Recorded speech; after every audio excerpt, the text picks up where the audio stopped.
जी नाज़रीन कराम, पहला आर्टिकल तो जिमी कार्टर का है जी, अमेरिका के बारे में। अरुंधति राव का इंटरव्यू भी है, वो इंडिया के बारे में तलाश करके लाया हूँ मैं, चीज़ें मैंने खुद ही पढ़ी हैं जनाब।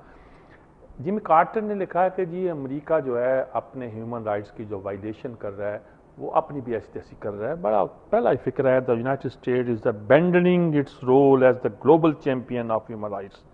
जो आलमी इंसानी हकूक़ का जो ये आलमी चैंपियन बनता था, इसने अपना रोल ख़त्म कर दिया, किरदार जो है वो चला गया है। At a time when popular revolutions are sweeping the globe, the United States should be strengthening not weakening basic rules of law and principle of justice.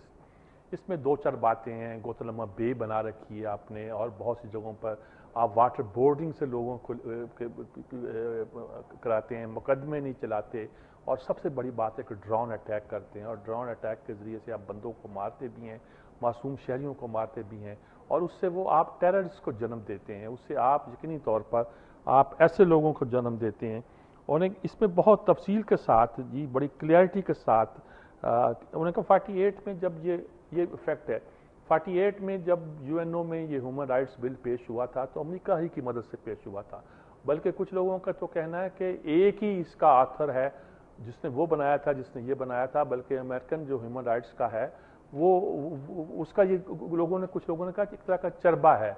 और उन्होंने कहा कि ये पेश हुआ और इसके बाद हम इसके चैंपियन थे, लेकिन अब हमें इसे वायलेट कर रहे हैं। हमने जेल खाने बना रखे हैं, ड्रोन अटैक कर रखे हैं, करज़ई हम पे एहतजाज कर रहा है, दुनिया कह रही है कि हम आप अनलॉफुल काम कर रहे हैं, और यकीनी तौर पर हम कर रहे हैं जी। और उन्होंने कहा waterboarding more than 100 times are intimidated with, यानी अब power drills threat to sexually assault their mothers, माओं के साथ ज्यादती करेंगे, ये तक धमकियां दे के हम दुश्मनों, उन्होंने कहा हम दुश्मन बना रहे हैं, उसमें इजाफा कर रहे हैं। दूसरा आर्टिकल जिसको मैं कह रहा हूँ कि चले यही इंडिया के बारे में अरुंधति राव का इंटरव्यू है कि इंडिया में क्या क्या, जसवंत सिंह का भी आर्टिकल वहाँ की इकॉनमी के बारे में, वो अगर वक्त मिला तो कहूँगा। लेकिन ये उन्होंने कहा कि देखिए इंडिया जो है वो अपने ही लोगों के खिलाफ कार्रवाई कर रहा है जी। और मज़े की बात यह है कि उन्होंने कहा जब एमरजेंसी नाफिज हुई थी इंदिरा गांधी की, उसने गलती ये की थी कि मिडिल क्लास को टारगेट किया था। और जब सारी जितनी कार्रवाइयाँ हो रही हैं, मीज़ोलैंड, नागा, असम, कश्मीर, ये वो हर जगह जहाँ मिडिल क्लास टारगेट है, ना हिंदू अपर क्लास टारगेट है, ब्राह्मण वगैरह, बल्कि टारगेट कौन है? यहाँ तो माइनॉरिटीज़ हैं, सिख हैं, क्रिश्चन हैं, मुस्लिम हैं, ये सारे लोग जो हैं ये टारगेट हैं। यहाँ फिर टारगेट ये है कि वो क्लास टारगेट है, गरीब लोग टारगेट हैं जिनका कुछ भी नहीं है। मिडिल क्लास को टारगेट करने का काम सिर्फ इंदिरा गांधी ने किया था, और ये हमारी डेमोक्रेसी भी, it certainly is a democracy for the middle class. Hindustan की जमहूरियत मुतवसत तबके की जमहूरियत है, बस यही इसकी। Not even in the black market laws like against the poor और against Muslim terrorist in the main line, ये गरीबों लोगों के खिलाफ ही करते हैं। स्वाय इंदिरा गांधी ने ये गलती की थी जिसका अंजाम उसको भुगतना पड़ा। उन्होंने कहा ये जितने लोगों को हम माओइस्ट को कहते हैं, टेररिस्ट कहते हैं, वो नज़रियाती तौर पर माओइस्ट है भी नहीं है, वो अपने हकूक़ के लिए लड़ते हैं, हम उनको टारगेट करते हैं, अपने लोगों के खिलाफ फौजकशी कर रहे हैं, और जगह जगह कर रहे हैं, एक जगह नहीं कई जगह कर रहे हैं जी। और इसका रिजल्ट ये है कि वो यकीनी तौर पर उससे नताइज, the disease is not terrorism, मर्ज इस वक्त दहशत गर्दी नहीं है, बल्कि ये कि नाइंसाफ़ी है जिसके खिलाफ इस सिम्टम में ज़ाहिर हो गए।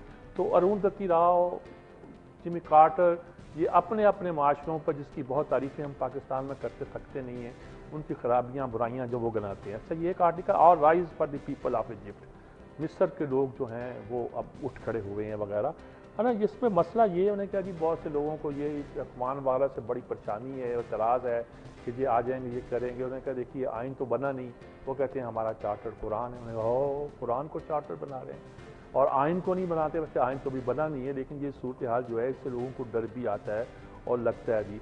उन्होंने कहा असल मसला ये है कि ये देखिए जितनी पार्टियाँ यहाँ आती हैं, मूवमेंट तो बड़ी ज़ोरदार चलाती हैं अरब दुनिया में।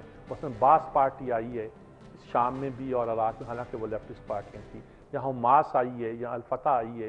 ये पार्टियाँ जब मूवमेंट बनती हैं तो बहुत बड़ी होती हैं, लेकिन पावर में आती हैं तो इनका इम्तहान होता है। इन्हें अपने साथियों को भी करप्शन से बचाना होता है, इन्हें गवर्नर्स के लिए भी असूल वज़ा करने होते हैं, कर पाती कि नहीं कर पाती। और इस वक्त बड़ा लोगों को शक है کہ اسرائیل کے حوالے میں ان کا کیا رویہ ہوگا، ایران کے حوالے میں کیا ہوگا۔ دیکھیے حماس کے لوگ اسماعیل ہانیہ جو تھے انہوں نے کہا کہ ہم اسرائیل سے ہم 67 کے بارڈرز پر مذاکرات کرنے کو تیار ہیں۔ دیکھیے وہ بھی اتنے سالوں کے بعد ذرا نرم ہوئے ہیں۔ تو اب یہ جو اخوان آ گئے ہیں انہیں بھی دیکھنا چاہیے، سوچنا چاہیے۔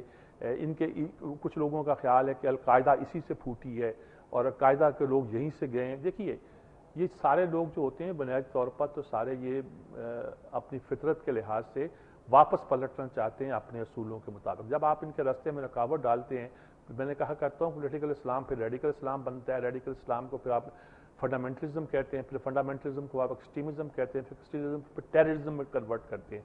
یہ آپ کی کھڑی کی ہوئی رکاوٹوں کے نتیجے کے طور پر یہ سیگمنٹ بنتے ہیں، ورنہ عام طور پر یہ لوگ جو ہیں ایک سیاسی میدان میں ایک ایسا انقلاب لانا چاہتے ہیں جو صاف ستھرا دینی انقلاب ہو اور مذہب کی قدروں کو آگے بڑھائے۔ تو ایک آرٹیکل اس پر بھی تھا تو میں نے کہا کہ یہ بھی عرض کر دوں۔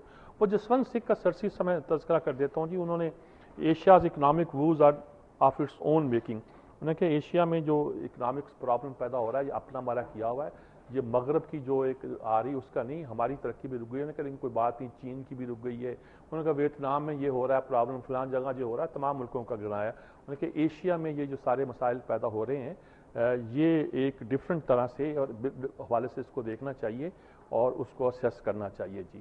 اچھا ایک آرٹیکل اس پر ہے جی، the West embrace to the Muslim Brotherhood, وہی اس پہ ہے سارا، وہ کہ وہ اب مغرب والے ایک طرف تو کہتے ہیں صاحب یہ ان سے القاعدہ پھوٹی ہے، ایک طرف کہتے ہیں کہ انہی سے مسائل پیدا ہوئے ہیں، لیکن دوسری طرف یہ بھی ہے کہ اور آرٹیکل بھی تھے آج ناجی صاحب کے آرٹیکل، انہوں نے کوئی انڈیا سے لے کر آئے ہیں، لیکن چونکہ وقت ختم ہو گیا ہے اجازت چاہتے ہیں۔ اللہ حافظ۔